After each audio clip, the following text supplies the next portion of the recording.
Hello everyone, good morning and welcome back again to my channel. Ngayon mga katropa ay lilinisin ko ang aming area dito sa Malacanang, San Antonio para maging malinis. Alam niyo mga katropa, habang ito ngayon ay pandemic, dapat alagaan natin ang ating mga bakuran. Magtanim tayo ng mga dapat itanim kasi dumating ang panahon na wala tayong mga work mga katrops, dahil sa pandemic na to ay meron tayong makukuhang pagkain kagaya dito. Marami na kaming mga tanim na saging, may mga prutas na. Mga isang taon, mga 1 year from now ay pwede na itong magbunga. Ito may durian akong tinanim, maliit pa. Yan, maliit pa. So ito ang ginagawa ko mga katropa habang nag-process pa ako ng requirements ko para pa Canada. Nililinis ko ang bakuran para maging malinis at tamnan ng mga gulayin.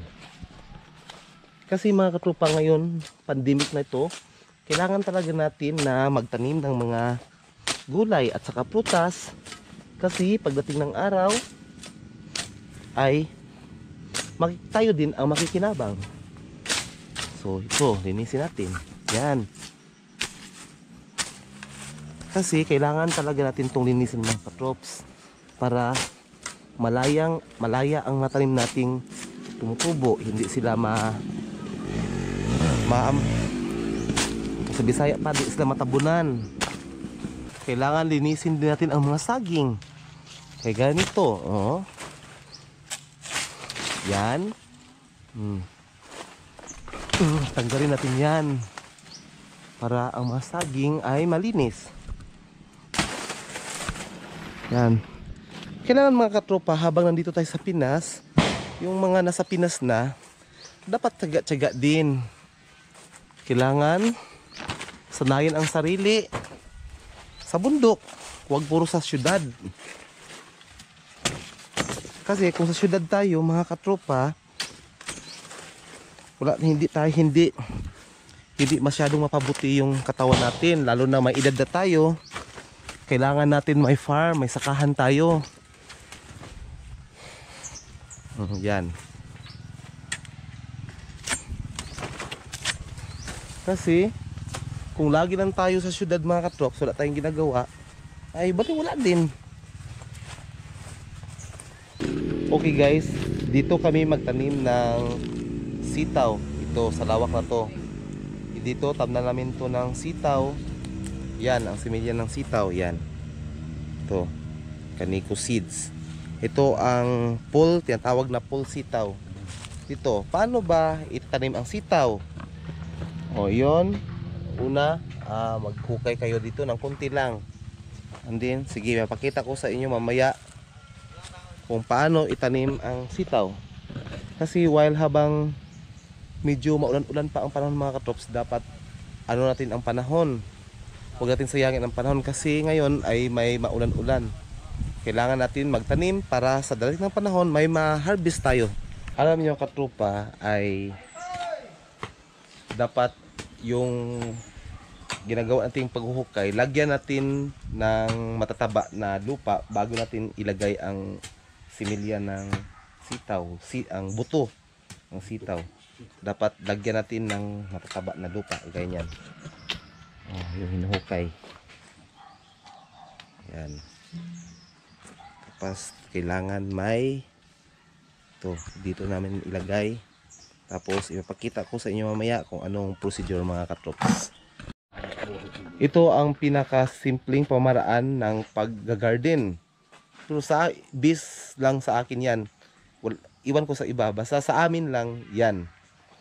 Saka kailangan natin na dito sa probinsya, kailangan tayo magsikap mga katropa. Kasi pag hindi tayo marunong magsikap, wala tayong kakainin. Kailangan natin na magtiyaga, magsikap. Kaming mga natibo, sa ganitong pamaraan, ito ang ginagawa namin. Dito kami nabubuhay.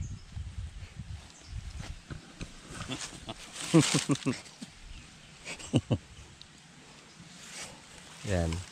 Buhay kami mga ni. Kaming mga native, Buhay kami. nabubuhay kami.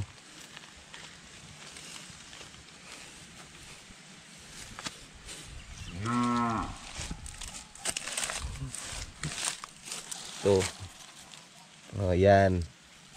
Ganyan ang sistema ng pagtanim ng sitaw.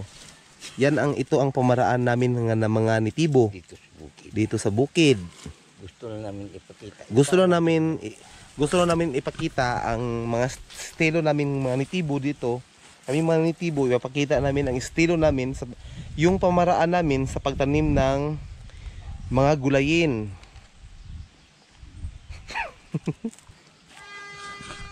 Ito ang ginagawa. Kaming mga kanitibo, ito ang ginagawa namin. Alam nyo mga katropa, kaming mga native, gumising kami mula madaling araw, alas 4. Yun talagang ugali naming mga nitibo. Gumising kami mga alas 4 hanggang madaling araw. Inom kami ng kape. Mula alas 4 madaling araw, gumigising na kaming mga nitibo. Hanggang alas 11 ng hapon, tanghali, lagi kaming umiinom ng kape. Paborito talaga namin uminom ng mga kape, kaming mga natives. Paborito namin ang kape, kaya kung makakilala kayo kagaya namin, dapat lagi kayong may kape. Kasi ang buhay namin ay kape. Ito din ang pamamaraan namin sa pagtanim ng sitaw. Yan, lagyan namin ng mataba na lupa. Yan.